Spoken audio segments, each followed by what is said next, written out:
Hi there. Welcome to another diddle session. Can you believe it? It's already the last episode of the quarter. Thank God we made it this far.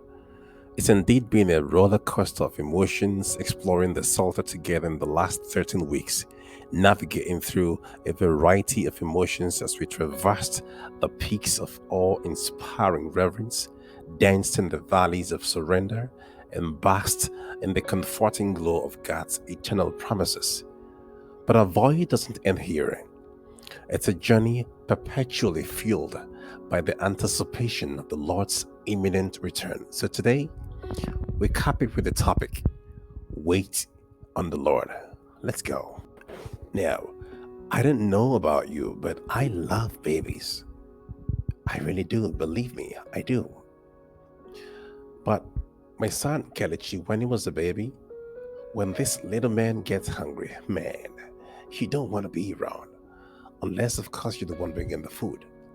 He screams, he yells, and kicks as though his life depends on it. Until, of course, the food arrives. He loses every sense of timing, except, of course, now. I can, sometimes manage when it's daytime, but he just seems to prefer to show off his screaming skills late at night, especially when you are tired about going to sleep. It almost felt as though he was monitoring me. Man, mothers, that's such a blessing. Thank you, babe. Now, let's get back to lessons learned from these screaming episodes. Number one, as little and innocent as Kelechi was, when there was a need, hunger in this case, ingrained in this little man was an anticipation of an expected outcome. Although I wish he expressed that better.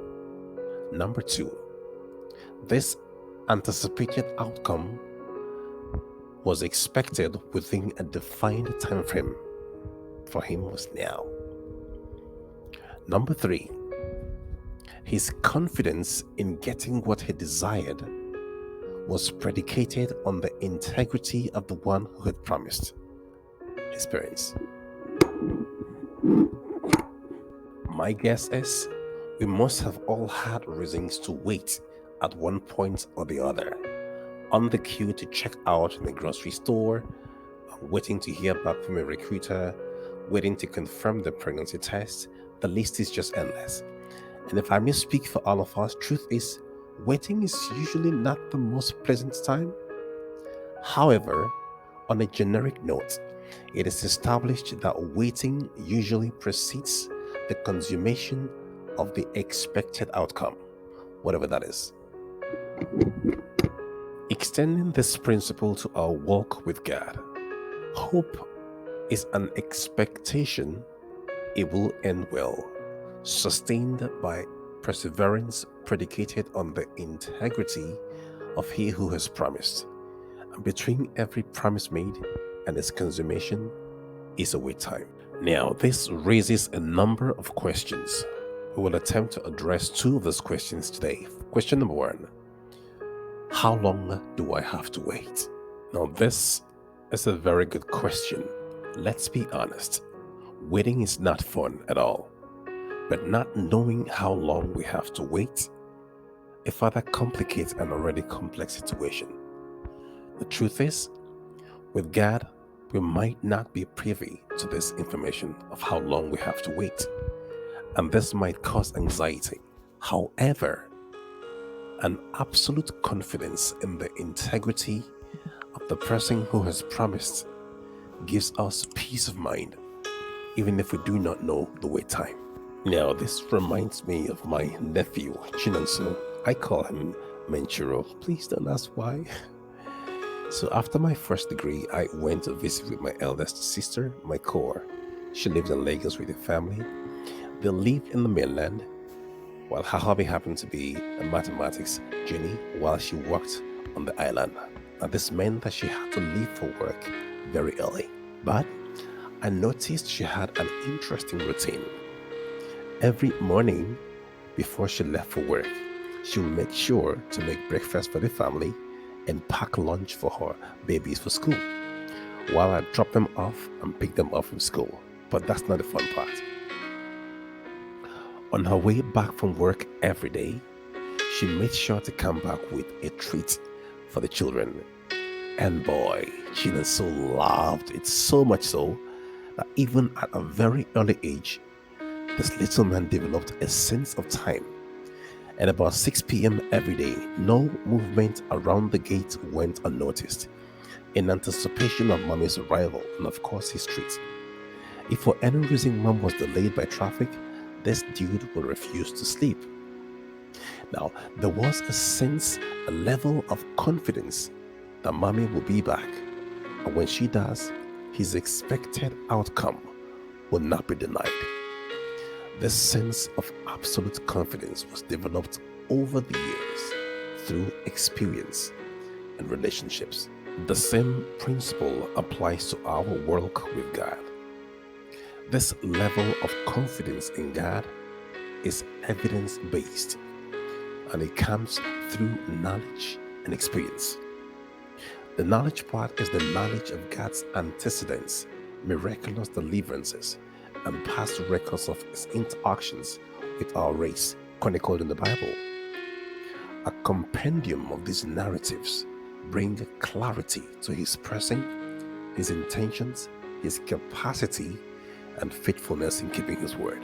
In addition to that, when beyond the pages of the scriptures, we personally experience God repeat what we have either read him do or promised in the scriptures, absolute confidence comes alive, breeding perseverance, knowing that God will yet do what he said he will do in his time. What to remember thus far. Waiting on the Lord is not a passive act of idleness. It's a dynamic expression of trust and faith manifested through actions. We are not called to an idle, desperate beating of one's time while we wait. On the contrary, that wait interlude between the request and the consummation is more than just hanging out. It is a deep longing for God that nurtures absolute confidence, finding expression in trust and faith so that we can rest in the Lord and wait patiently for him. And this brings us to question number 2.